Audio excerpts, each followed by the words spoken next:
నమస్కారం అయిపోయిందండి బాబు. నన్ను నన్ను నేను చూడలేనమ్మో అనుకున్నానండి నేను.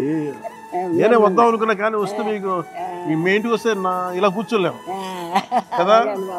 యాక్చువల్ వద్దాం అనుకున్నా ఈరోజు, కానీ నేను వస్తే మొత్తం గోల్ అయిపోద్ది, మీకు ఇల్లు మళ్ళీ ఇబ్బంది అయిపోతుందని చెప్పి మామగారు పిలుచుకున్నాం.